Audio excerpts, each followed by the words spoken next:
திருப்பாடல்கள் 67 1 7 முடிய. கடவுளே, எம் மீது இறங்கி எமக்கு ஆசி வழங்குவீராக. உம் திருமுக ஒளியை எம் மீது வீசுவீராக. அப்பொழுது உலகம் உமது வழியை அறிந்து கொள்ளும்.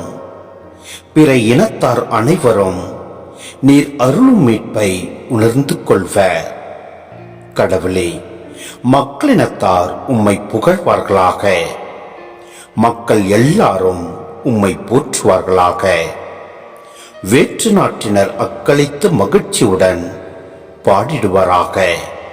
ஏனெனில் நீர் மக்களினங்களை நேர்மையுடன் ஆளுகின்றீர். உலகின் நாடுகளை வழிநடத்துகின்றீர். கடவுளே, மக்களினத்தார் உம்மை புகழ்வார்களாக. மக்கள் எல்லாரும் உம்மை போற்றுவார்களாக. நானிலம் தன் பலனை ஈர்த்தது. கடவுள் நம் கடவுள் நமக்கு ஆசி வழங்கினார். கடவுள் நமக்கு ஆசி வழங்குவாராக. உலகின் கடை எல்லை வரை வாழ்வோர் அவருக்கு அஞ்சுவாராக.